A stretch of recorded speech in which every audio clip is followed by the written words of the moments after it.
Hello à tous, ça c'est Idil. Hello tout le monde, c'est Saltou de la team Dim. On espère que vous allez bien. Et oui, parce que Ça nous, va toujours bien. exactement, ça va très très bien. Et en plus, aujourd'hui, on revient comme promis. Donc, quand on avait fait la vidéo sur la perruque, notamment les 6 interrogations que tout le monde se pose par rapport au port de perruque, on avait fait un petit focus, on vous avait dit qu'on ferait une petite vidéo focus sur l'histoire de la perruque à travers le temps. On a fait notre petite recherche et on va vous expliquer comment la perruque a évolué entre l'Antiquité, la Renaissance, en Europe, en Afrique. Voilà, c'est parti. C'est parti.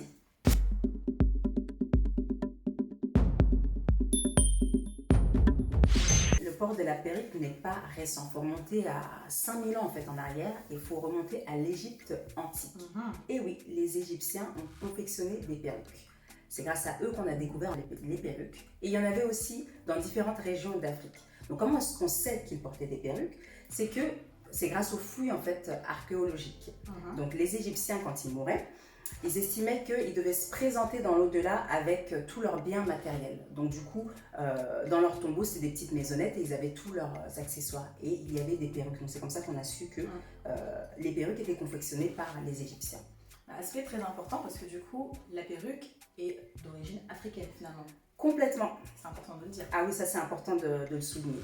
Parce que du coup, en Afrique, et notamment en Égypte, donc la tête a vraiment une dimension spirituelle. Donc l'art capillaire a une dimension spirituelle parce que la tête est un centre énergétique. Donc on veut bien orner la tête et bien coiffer la tête. Donc c'est vrai que là on a parlé de perruques, mais il n'y avait pas que des perruques, il y avait également des rajouts aussi.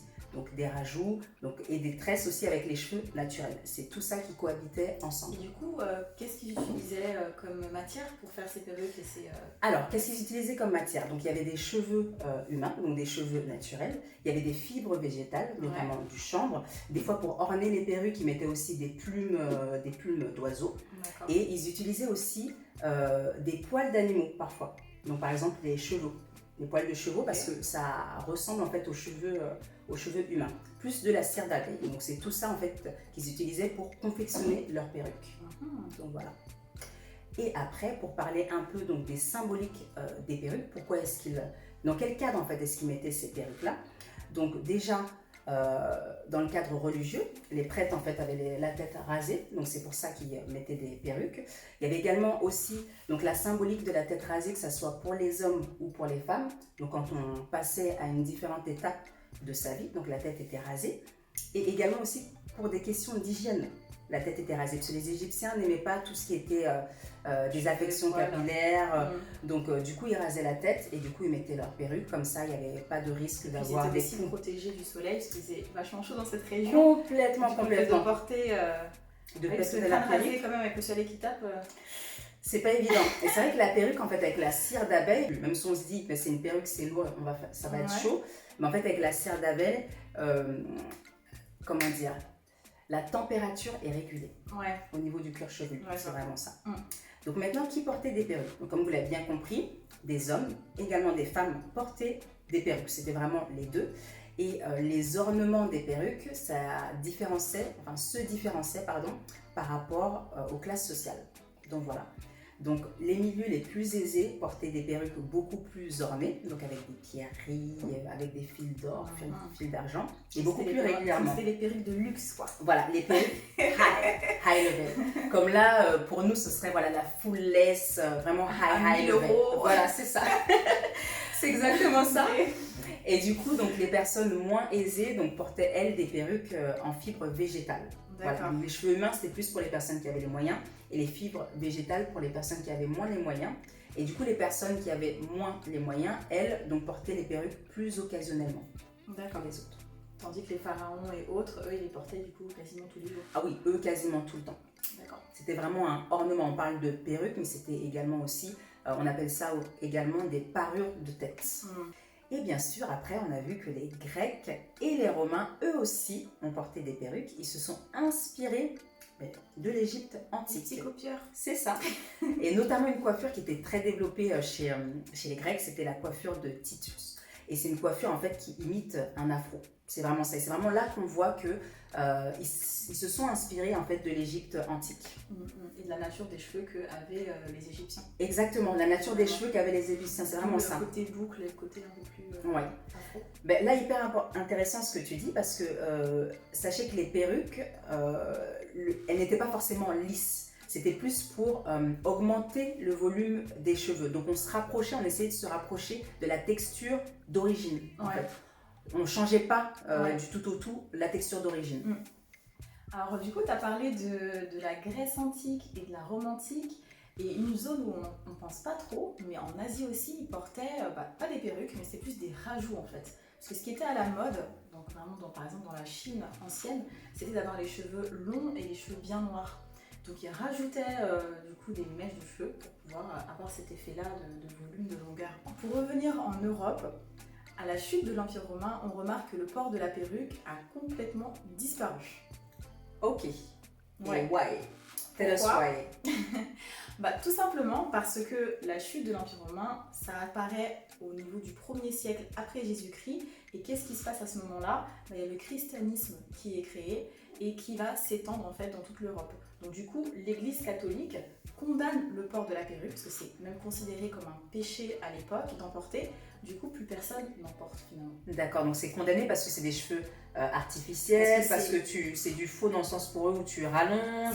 C'est ça, parce que même le maquillage est interdit. En fait, il faut être le plus simple possible, il faut avoir de la modestie et de la pudeur. D'accord. Donc, la perruque est complètement éjectée. Donc pendant des siècles et des siècles, très longtemps en fait, on ne porte plus de perruque du tout, en Europe en tout cas. La perruque réapparaît au moment de la Renaissance, au niveau des alentours du XVIe siècle. Et cette fois-ci en Angleterre. Pourquoi? Parce que du coup, encore une histoire de religion, le protestantisme est créé et commence à se répandre en Angleterre.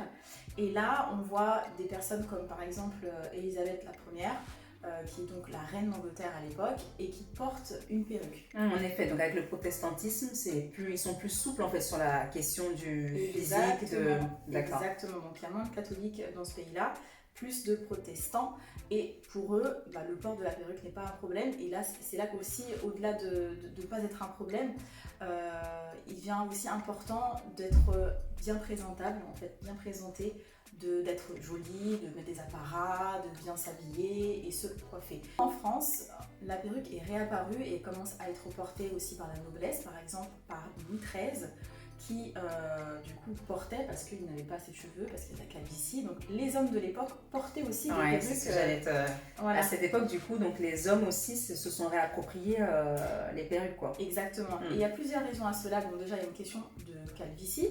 Il y a une question aussi de manque d'hygiène. Faut pas oublier qu'à l'époque, franchement, ils étaient super sales. Donc du coup, porter la perruque, ça permet aussi de cacher un peu l'état des cheveux. Et surtout, on avait des problèmes de syphilis à l'époque. Donc cette maladie qui laissait des lésions sur le crâne, même des fois des trous. C'était vraiment horrible. Donc du coup, pour cacher ça, ils portaient une perruque. Donc c'était la perruque camouflage. Voilà, c'était à cette époque. Esthétique et camouflage. On camouflait un peu la misère. Et les femmes aussi en portaient, et notamment Marie-Antoinette, elle a apporté des poufs, ce qu'on appelle des poufs, c'était des coiffures avec des perruques, mais vraiment très majestueuses, très énormes en fait. Et c'était très à la mode, et quelquefois ils mettaient dessus par exemple des bateaux, enfin c'était de l'art, oui. Finalement de l'art. D'accord. Et au fur et à mesure du temps, les perruques elles devenaient de plus en plus énormes et de plus en plus imposantes finalement. Et de plus en plus lourde. Donc il y a des personnes aussi qui rasaient carrément leur tête en dessous et qui mettaient les perruques. Ça m'a fait rappeler un peu ce qu'on disait tout à l'heure. Complètement, là on repart sur ce que faisaient les Égyptiens dans l'Égypte antique. C'était vraiment des parures de tête du coup, avec, tu dis qu'il y a des bateaux, c'était des parures de tête. Et en fait, on voyait qu'aussi elles avaient des coiffures très imposantes et bouclées et longues. Parce que la mode, c'était les cheveux longs, c'était les cheveux bouclés, comme en fait à l'Empire, pendant l'Empire romain de l'époque, où c'était aussi la mode d'avoir les cheveux complètement bouclés. Peut-être pas en afro, mais plutôt du coup longs et bouclés. Exact. Qui les portait, c'était uniquement la noblesse qui avait accès à ces perruques qui coûtaient cher, qui étaient très majestueuses. Et on voit en fait qu'à l'époque, c'était un signe de statut social finalement. Porter une perruque, c'était vraiment faire partie de la noblesse, c'était de montrer sa richesse. Donc on voit qu'à la fin du XVIIIe siècle, on a la Révolution française. Et là, donc, on coupe les têtes de la noblesse.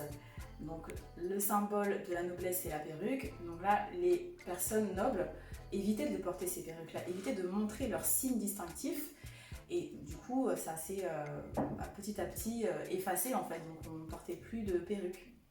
Voilà. Mais même si on n'en portait plus, il y a quand même des corps de métier qui ont conservé ces perruques. Vraiment ces perruques faites comme elles étaient faites à l'époque, notamment en Grande-Bretagne, donc les avocats ou les évêques anglicans qui portent encore ces perruques. Alors merci à vous d'avoir regardé cette vidéo. Alors on espère que ça vous a plu. N'hésitez pas du coup à mettre en commentaire si vous avez d'autres infos sur l'historique. Donc nous on a fait nos petites recherches et c'est ce qu'on a trouvé. Mais si vous avez des compléments d'information, n'hésitez pas à l'écrire en commentaire. À liker et à partager cette vidéo. Et on se dit à très vite pour une nouvelle vidéo. Ciao. Ciao, ciao.